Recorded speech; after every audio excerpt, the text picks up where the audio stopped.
The Norse creation myths are vast and profound, revealing a cosmos born of fire and ice, chaos and order, death and renewal.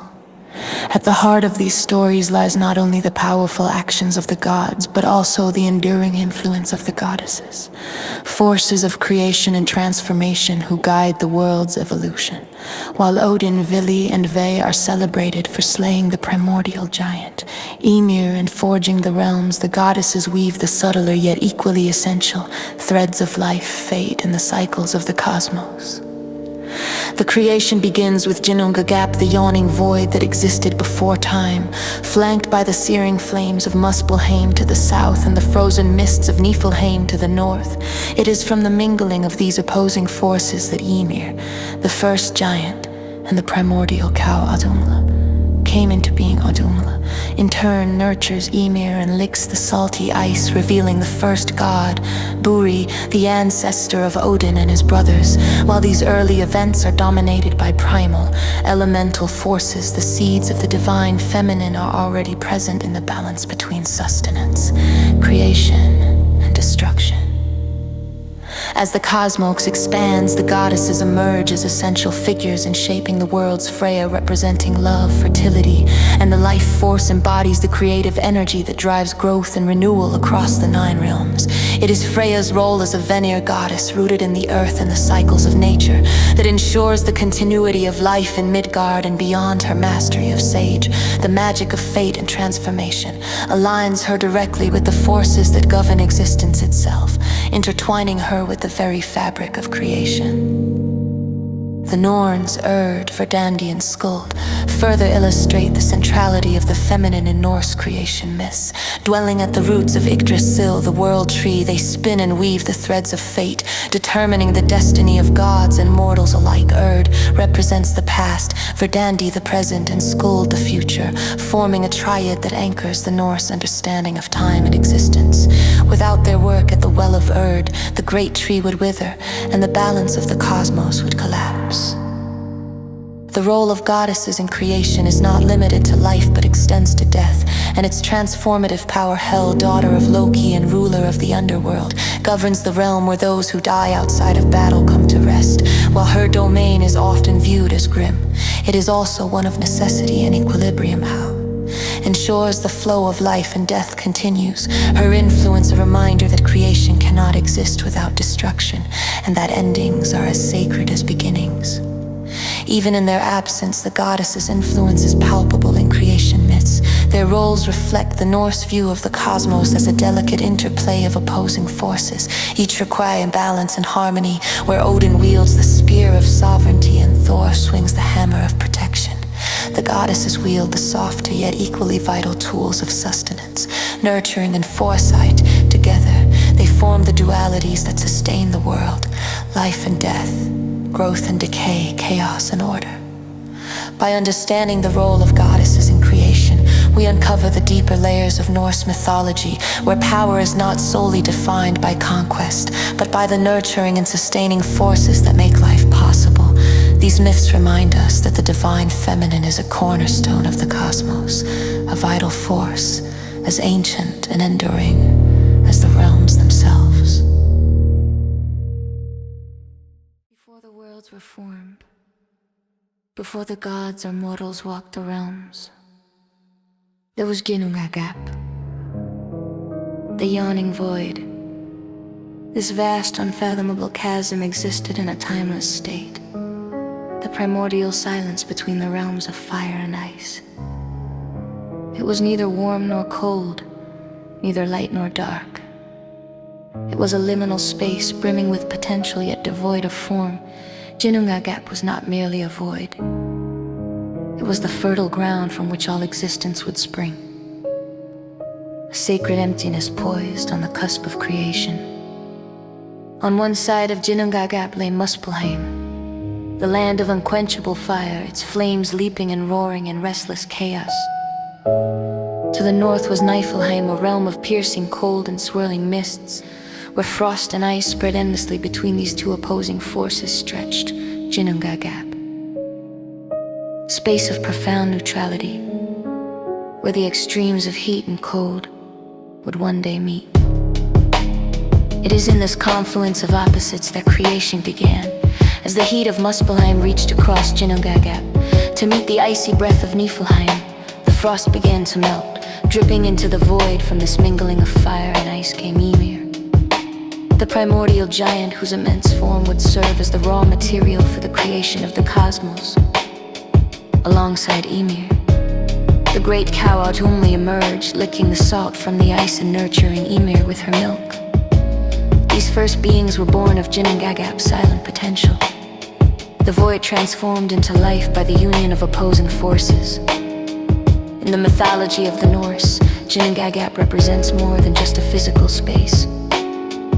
It is a metaphor for the creative process itself, a reminder that creation often begins in emptiness, in the stillness before the spark. It is the tension between opposites, the meeting of fire and ice, chaos and order that bursts something new. This sacred void is not barren but alive with possibilities, a space that holds the seeds of every future realm and every eventual being.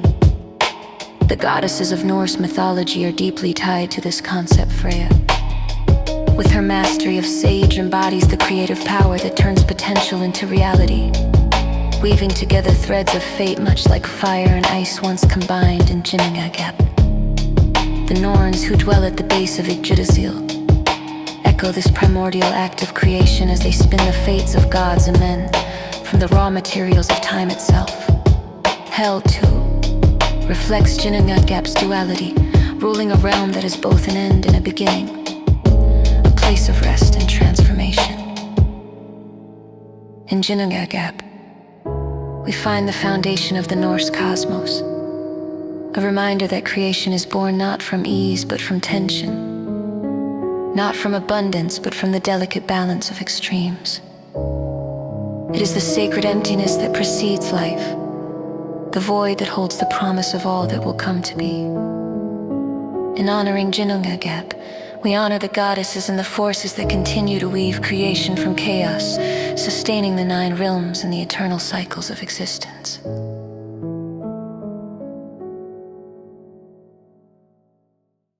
From the melting ice of Ginnungagap emerged Ymir, the primordial giant, whose vast body was the first spark of life in a barren void.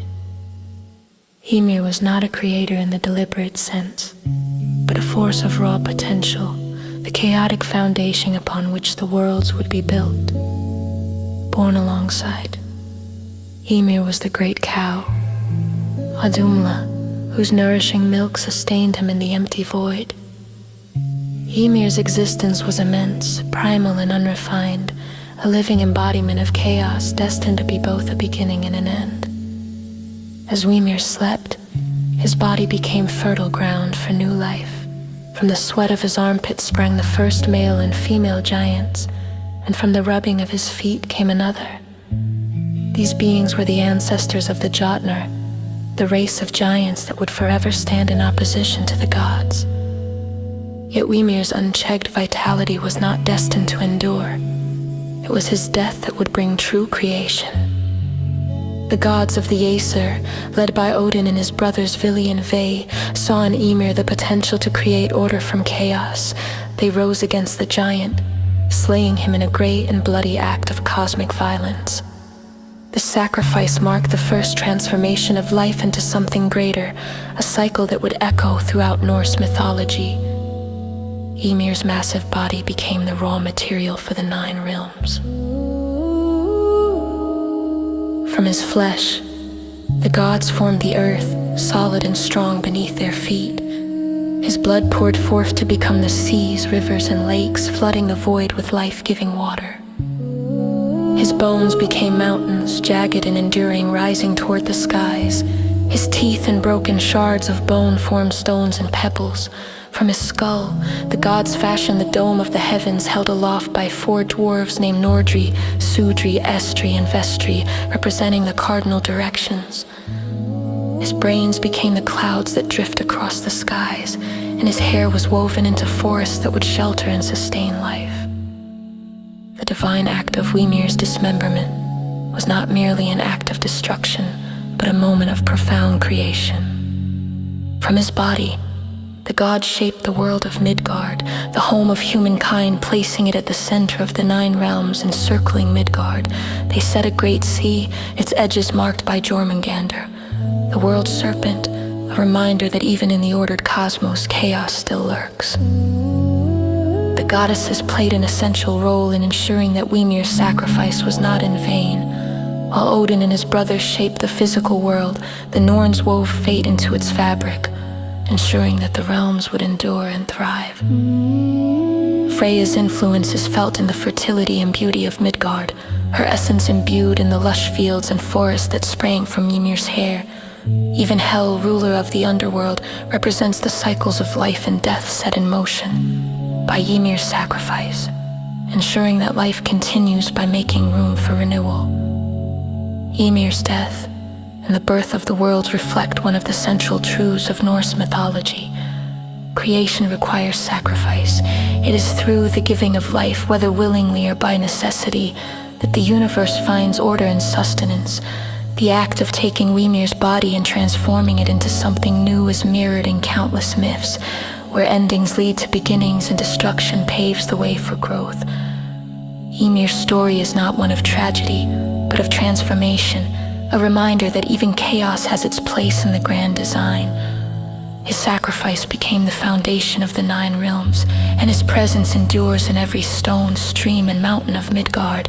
Through him, we see the unbreakable link between life, death, and creation, a cycle that the goddesses uphold and guide through their divine wisdom and power.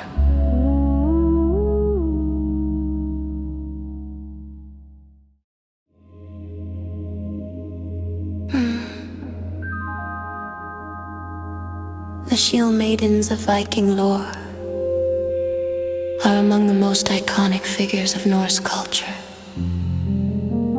embodying courage, independence, and unyielding strength. These warrior women who fought alongside men in battle and defended their homelands with unmatched ferocity are a living reflection of the divine feminine as represented by the goddesses of Norse mythology. Shield Maidens drew inspiration from Freya, Skadi, Sigrun, and other power goddesses, their deeds and spirit mirroring the virtues of these divine figures. Freya, the goddess of love and war, is the most direct parallel to the Shield Maidens. As a fierce warrior who chooses the fallen on the battlefield, Freya embodies the courage and determination that Shield Maidens aspire to her dual nature. Simultaneously a bringer of life and a force in war, reflects the balance that Shield Maidens sought to maintain. They were not only warriors but also women of the hearth, nurturers of their clans, and keepers of their family's honor. This blend of strength and compassion echoes Freya's essence, making her a patron goddess of Shield Maidens and all women who navigate the balance between power and care. Skadi, the goddess of winter and the hunt, further inspires the Shield Maidens with her independence and self-reliance. Skadi's refusal to be bound by traditional roles, as seen in her decision to leave her husband Njord and return to her snowy mountain home, resonates with the Shield Maiden's rejection of societal constraints. Her prowess as a huntress and her willingness to fight for her father's honor make her a symbol of resilience and autonomy, traits that Shield Maidens embodied on and off the battlefield. Sigrun and the Valkyries offer another divine connection to the Shield Maidens. These supernatural warrior women who choose the slain and guide them to Valhalla embody the martial valor and spiritual purpose that defines Shield Maidens' lives. Sigrun's tale of love and loyalty, her courage in defying fate to protect her beloved Helgi, mirrors the sacrifices Shield Maidens made for their clans and loved ones. The Valkyries' roles as both warriors and guides reflect the Shield Maidens' dual responsibilities as defenders of their people and preservers of their traditions. Beyond specific goddesses, the concept of divine feminine power permeates the Shield Maiden's existence. their ability to step into traditionally male roles without losing their identity. As women is a testament to the strength of the divine feminine. In Norse culture, shield maidens were not exceptions. They were extensions of a worldview that valued balance and the contributions of both genders. They fought not for conquest but for survival, their courage fueled by the knowledge that they were part of a larger cosmic cycle upheld by the goddesses they revered. In honoring the shield maidens, we honor the goddesses who inspired them. Freya's fearlessness, Skadi's independence, and Sigrun's loyalty live on in their stories, reminding us of the enduring power of the divine. Feminine shield maidens were not just warriors. They were symbols of resilience, protectors of their people, and reflections of the goddess's grace and might. Their connection to the divine reminds us that the feminine spirit is a force of creation, protection, and transformation, as vital in battle as it is in the hearth and home.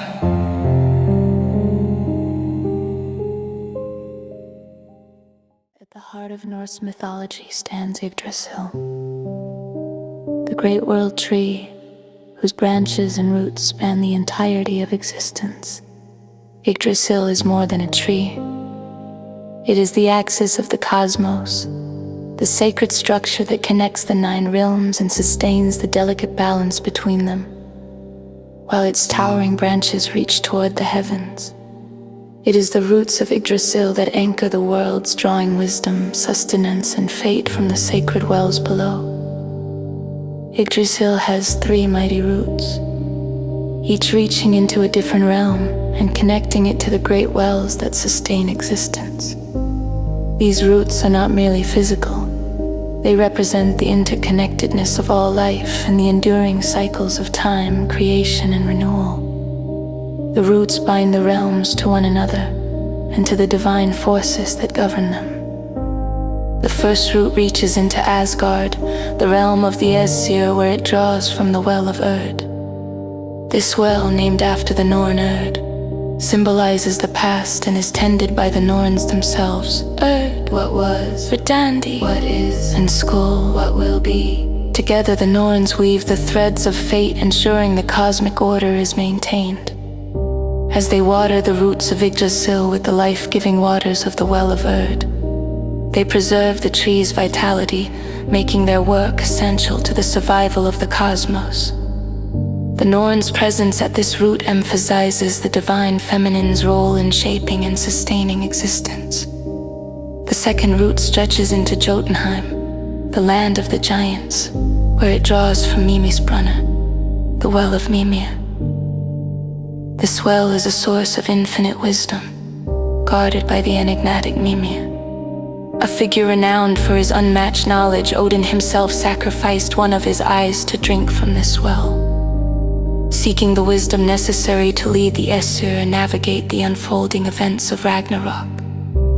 The presence of this root in Jotunheim signifies the interconnectedness between order and chaos, wisdom and primal power, a balance that the goddesses often help maintain.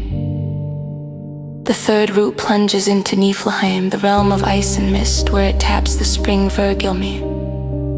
This well is the source of countless rivers that flow through the 9 realms, symbolizing the endless cycles of life and renewal.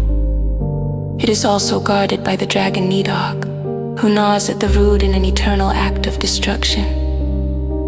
This interplay of creation and destruction reflects the ever-changing balance of the cosmos, a balance that Hel, goddess of the underworld and ruler of Niflheim, embodies with her quiet authority over life's transitions.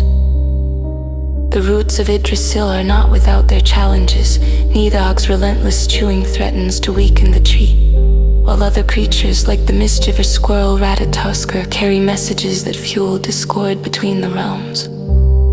Yet, Yggdrasil endures, a testament to the strength of the forces that nourish and protect it. The goddesses, particularly the Norns and Hel, play a vital role in preserving this balance, ensuring that the tree's roots remain strong despite the forces that seek to undermine them. These roots also serve as a metaphor for the deep foundations of life itself, They remind us that existence is not static but dynamic, a constant interplay between the forces of creation, wisdom, and change. The roots of Yggdrasil teach that what sustains us is not always visible. Beneath the surface lies a network of connections and energies that hold everything together. In honoring the roots of the world tree, we honor the divine feminine forces that nurture, protect, and sustain the cosmos. Their presence ensures that Yggdrasil remains the lifeline of the 9 realms, its roots drawing strength from the past, wisdom from the present, and renewal for the future. The roots of the fountain at the base of Yggdrasil, where one of its great roots reaches into the realm of Asgard, lies the Well of Erd, a sacred spring tended by the Norns, the 3 enigmatic weavers of fate. The Norns, Erd, What was, Verdandi, what is, and Skuld what will be. are not only custodians of the well but also the architects of destiny, shaping the lives of gods and mortals alike. Their work is eternal, their influence profound, and their presence a testament to the divine feminine's central role in maintaining the cosmic order. The Well of Erd is a source of life and knowledge, its waters brimming with the mysteries of existence. Each day, the Norns draw water from the well to nourish the roots of Yggdrasil, ensuring that the world tree remains strong and vital. Without their care, the tree would wither, and the 9 realms connected by its branches and roots would fall into chaos. The Norns' task is both physical and symbolic, reflecting the interconnectedness of life, fate, and time.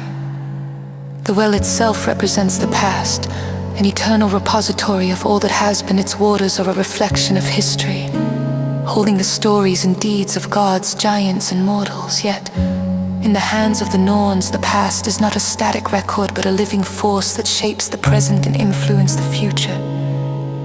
The Norns draw from this well as they weave the threads of destiny, spinning each strand with precision and care. Each of the Norns embodies an essential aspect of time and existence. The keeper of the past, Erd, anchors the weave of fate with the weight of history and memory. She reminds us that the past cannot be undone but must be acknowledged and understood as the foundation of the present.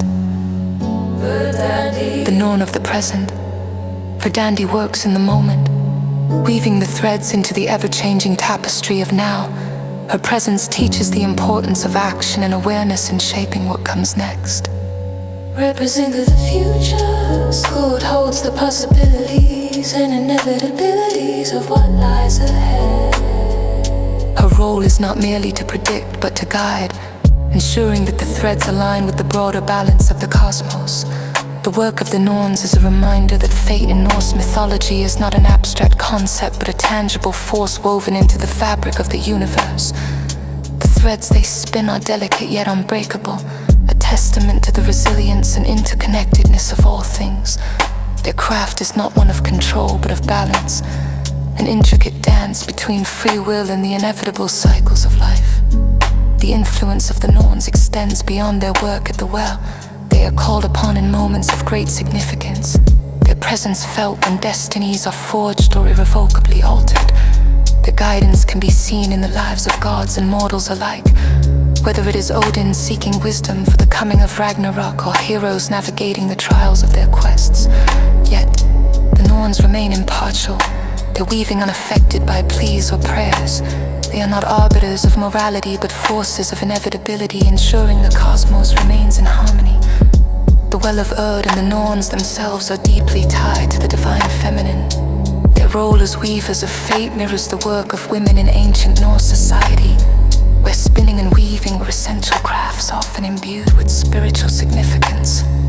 The Norns' ability to shape destiny reflects the broader theme of feminine power as a sustaining and transformative force, one that operates both behind the scenes and at the heart of creation.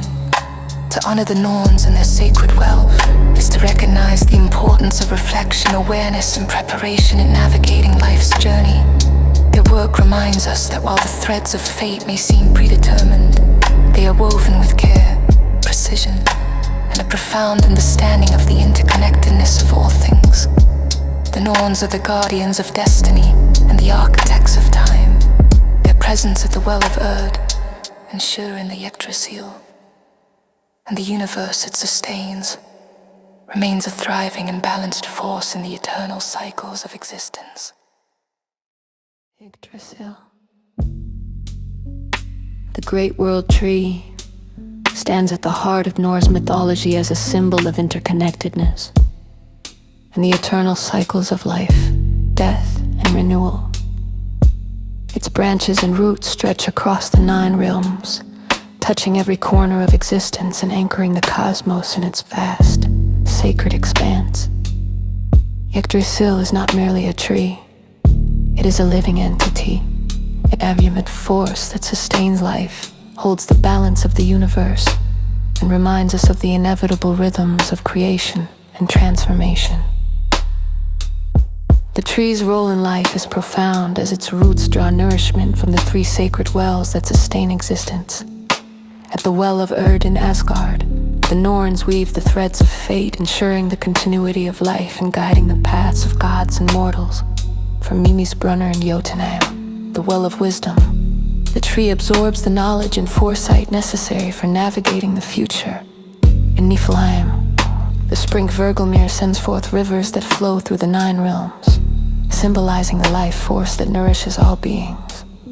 These wells, connected to Yggdrasil's roots, ensure the tree's vitality, making it a conduit for the forces of sustenance, wisdom, and fate.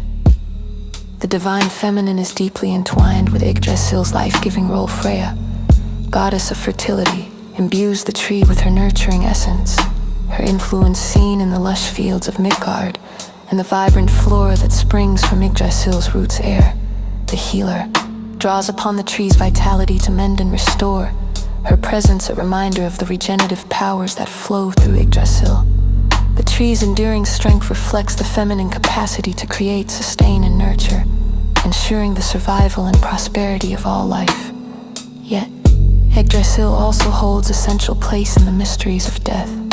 Its roots reach into the underworld, where hell reigns over the realm of the dead.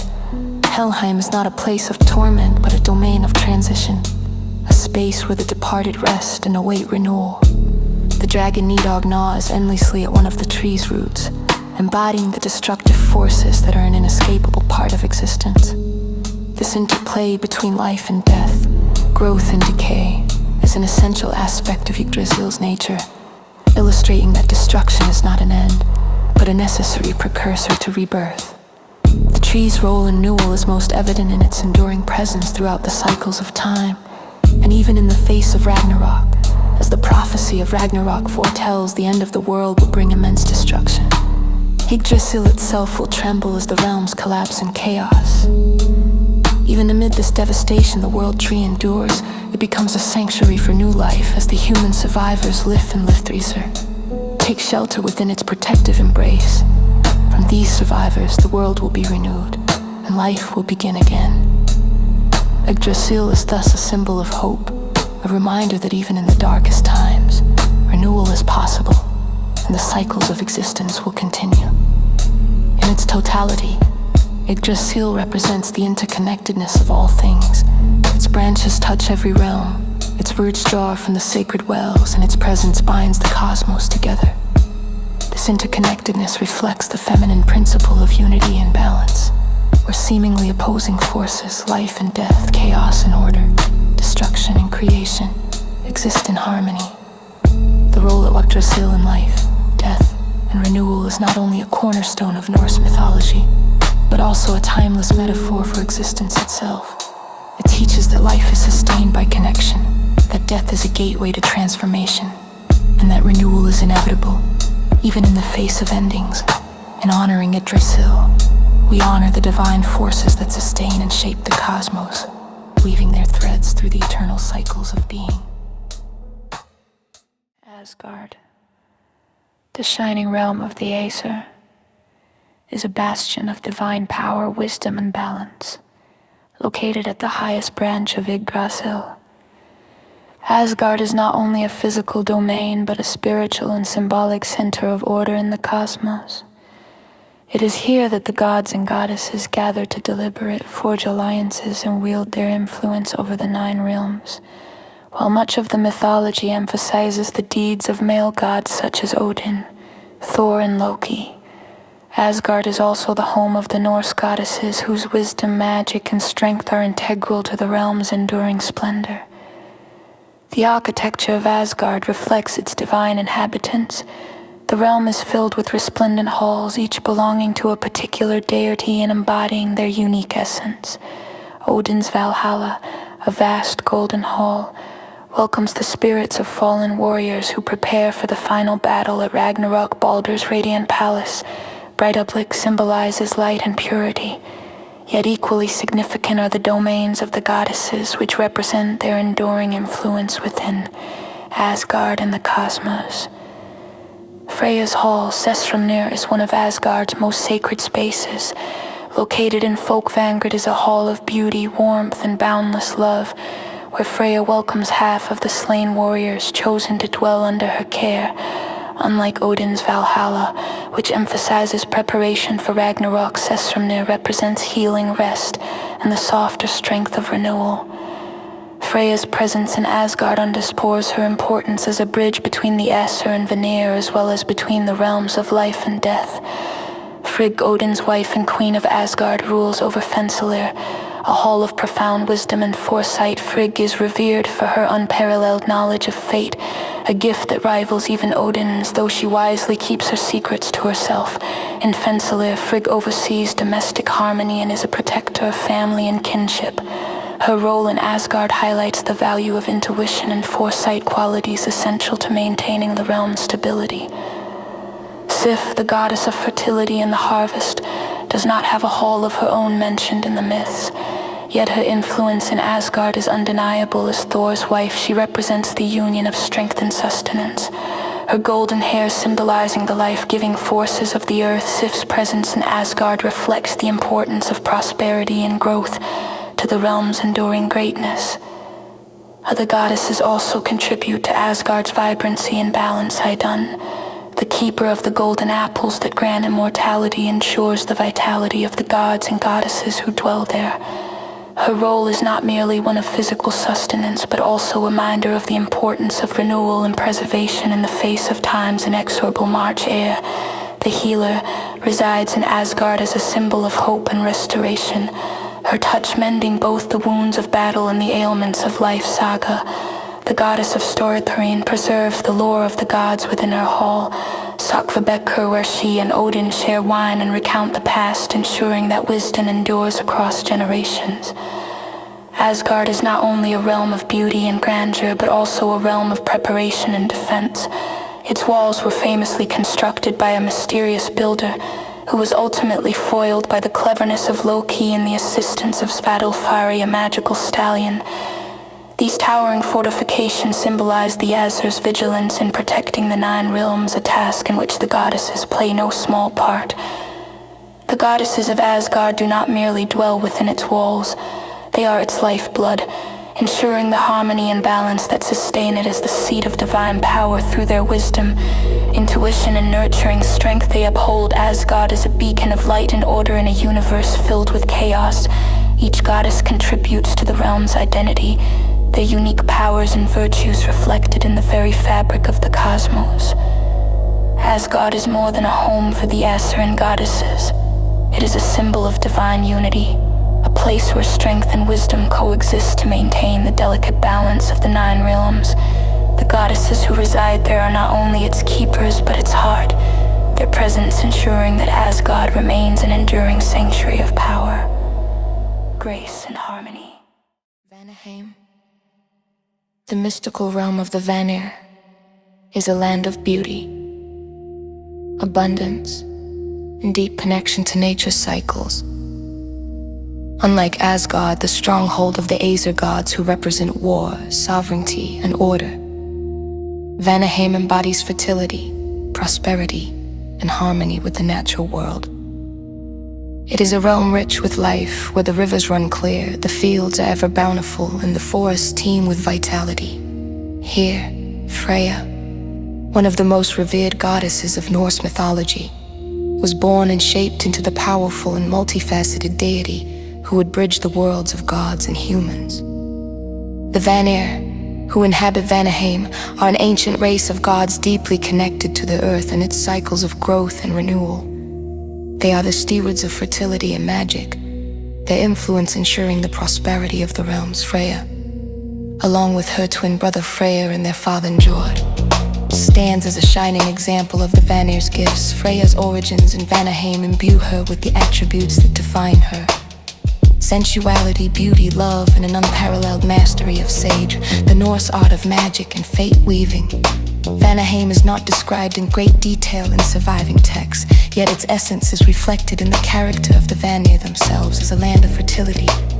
Vanaheim is lush and verdant, a reflection of the life-giving powers of its divine inhabitants. It is a place where the natural world flourishes without restraint, untouched by the harsher aspects of conflict that dominate other realms. This connection to nature is embodied in Freya, whose domain over love and fertility extends beyond the physical to encompass the spiritual and emotional aspects of existence. The Vanir War, one of the most significant events in Norse mythology, highlights the importance of Vanaheim and its gods. The war began as a conflict between the two pantheons, the Aesir and the Vanir, over their differing values and approaches to power. While the Aesir represented strength, war, and order, the Vanir symbolized fertility, peace, and prosperity. Despite their differences, the war ended in a truce, with the two groups exchanging hostages to cement their alliance. Freya, along with Njord and Freya, traveled to Asgard as part of this agreement, bringing the gifts of the Vanir to the Aesir. Freya's journey from Vanaheim to Asgard reflects her role as a bridge between the two divine races. She brought with her the secrets of Sage, teaching Odin the art of magic that would allow him to influence fate itself. Freya's mastery of Sage is a direct reflection of her Vanaheim origins, where magic is woven into the very fabric of existence. Through her, the Vanir's influence extended beyond their realm, enriching the gods of Asgard and strengthening the bonds between the pantheons. Vanaheim's influence is not confined to fertility and magic. It also represents balance and reconciliation. The blending of Aesir and Vanir values through Freya and her kin demonstrates the interconnectedness of the realms and the necessity of harmony between opposing forces. This theme is echoed in Freya's own duality as a goddess of both love and war, a reflection of the Vanir's ability to nurture and protect in equal measure. Although Freya's life in Asgard is more widely chronicled, her origins in Vanaheim remain the foundation of her character and power. Vanaheim shaped her into the radiant goddess who would captivate the 9 realms, influencing not only the gods, but also the lives of mortals. Her beauty, strength, and wisdom are gifts from her homeland, a realm that continues to inspire and sustain through its connection to the cycles of life. To understand Vanaheim is to understand Freya's essence. The land of the Vanir is not just her birthplace, but the wellspring of her strength, her magic, and her wavering grace. It is a realm of abundance and renewal where the divine feminine flourishes, reminding us of the importance of harmony, fertility, and the enduring power of nature. Helheim, the shadowed realm of the dead, is one of the most mysterious and misunderstood domains within Norse mythology. Ruled by Hel, the daughter of Loki, this underworld is a place of transition, rest, and renewal. Far from the fiery torments of other mythological afterlives, Helheim is a quiet, somber realm that serves as the final destination for those who die of illness, old age, or other natural causes. Its presence within the 9 realms is essential, offering balance to the cosmic cycle of life and death. Nestled deep beneath one of Yggdrasil's great roots, Helheim is depicted as a cold and misty land, shrouded in an eerie stillness.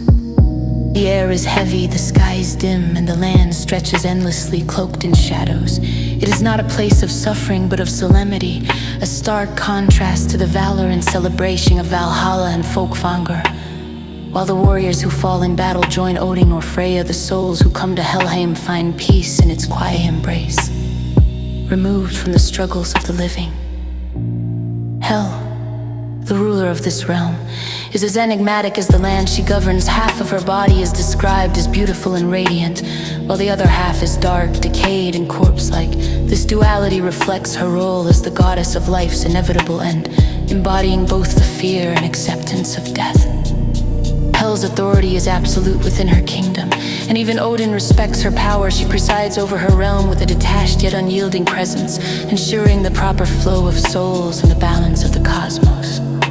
Helheim's gates are guarded by Garm, a fearsome hound whose howls echo through the shadowed land. Crossing into Helheim is not taken lightly, as the journey is one of finality. The dead must cross the Jal River, over which spans a bridge of gold, shimmering faintly in the dim light. This bridge is overseen by Modgud, a stern sentinel who ensures that only those destined for Helheim may enter. The souls within Helheim are not tormented, but exist in a state of stillness and reflection. The realm's purpose is not to punish, but to provide rest and closure, allowing the deceased to release their ties to the mortal world. Helheim is a reminder that death is not the end, but a part of the natural cycle of existence, a space where life's flame gently fades into the embrace of eternity. While Helheim is often associated with gloom, its significance within Norse mythology cannot be understated. It is a necessary counterbalance to the realms of life and vitality, ensuring that the cycles of existence continue unbroken. Hel's role as its ruler emphasizes the divine feminine's influence over life's transitions. In Hel, we see the embodiment of acceptance and inevitability, qualities that are vital to understanding the fragility and beauty of existence. The events leading to Ragnarok further underscore Helheim's importance. During the twilight of the gods, Hel will unleash her forces upon the world, marching alongside the fire giant Surt and her father Loki. The dead from her realm will rise, joining the final battle in a moment of cosmic reckoning. Yet, even in this act of destruction, Helheim's role remains consistent. It is a realm of transformation, paving the way for the rebirth of the cosmos after the world's end. For the living, Helheim serves as a reminder of the balance between life and death. Light and shadow, the realm's quiet strength and its goddess's stoic authority are testaments to the enduring power of the divine feminine in guiding and shaping the cycles of existence. Helheim is not a place to be feared, but a domain to be understood, its shadows offering solace and its stillness holding the promise of renewal. Helheim, like its ruler, Folkvanger, the field of the host, is Freya's domain within the 9 realms, a sacred and beautiful place where half of the slain warriors are welcomed after death. While Odin's Valhalla is often portrayed as the ultimate destination for fallen heroes, Folkvanger offers a softer, more nurturing counterbalance. Here, under Freya's care, the dead find not only rest but also honor, beauty, and peace. Folkvanger represents a divine expression of Freya's dual roles as both the goddess of war and a goddess of love, where the line between the battlefield and the hearth fades into harmony. The name Folkvanger itself captures the essence of this realm. It is a field vast and open yet imbued with sacred purpose. Unlike the halls of Valhalla where warriors prepare for Ragnarok in unending cycles of feasting and battle, Folkvanger is a place of renewal. Freya's domain honors the balance between the warrior's path and the nurturing energy of life itself. At the heart of Folkvanger lies Sestrumnir, Freya's great hall. Unlike the stern grandeur of Valhalla, Sestrumnir is a space of beauty, warmth, and welcome. Its name, which means roomy seats, suggests an open and inclusive atmosphere, where all who enter are embraced by Freya's compassion and grace. Sestrumnir reflects Freya's unique ability to honor the valor of the fallen while also celebrating the gentle strength of love and connection. Freya's role in choosing the slain further distinguishes Folkvanger. It is said that Freya takes the first pick of those who die in battle, selecting the souls who will join her in her field. This act reinforces her autonomy and authority, placing her on equal footing with Odin in the divine hierarchy. Where Odin's choices often reflect his strategic planning for Ragnarok, Freya's selections may reflect a more personal connection to the balance of life and death, ensuring that the cycle of existence continues in harmony. Folkvanger's significance goes beyond its role as a resting place for the fallen. It embodies Freya's unique perspective on war and its aftermath. As a goddess who bridges the realms of love and battle, Freya recognizes that the sacrifices of warriors are not solely about conquest or survival. They are also acts of devotion, protection, and service. Folkvanger honors this duality, offering a space where the souls of the brave are cherished not only for their strength but also for their humanity. The field itself is often imagined as a lush and verdant expanse, echoing the fertility and vitality that Freya represents. It is a place where the harshness of the battlefield gives way to the serenity of nature, where the dead can find solace amidst the beauty of the earth. This connection to the natural world is a hallmark of Freya's influence, reminding us that even in death, life persists and thrives. Folkvanger also reflects the divine feminine's role in death and renewal, while Odin's Valhalla emphasizes preparation for the end times. Folkvanger offers a broader vision of the afterlife, one that celebrates life cycles and the enduring power of connection. Freya's realm reminds us that the dead are not merely warriors. They are sons and daughters, lovers and friends, whose sacrifices ripple through the lives they leave behind. For the living, Folkvanger holds lessons of its own. It teaches that strength and love are not opposing forces but complementary aspects of existence. Freya's field of the fallen shows us that there is honor in both the ferocity of battle and the tenderness of connection, and that the ultimate victory lies in living a life of balance and purpose. In Folkvanger, Freya's essence shines. It is a realm of peace and power, a sanctuary for the brave and a testament to the divine feminine's role in guiding and sustaining the cycles of life and death. Those who find themselves in Folkvanger are not merely honored. They are embraced, renewed, and remembered, forever held in the loving care of Freya's radiant presence.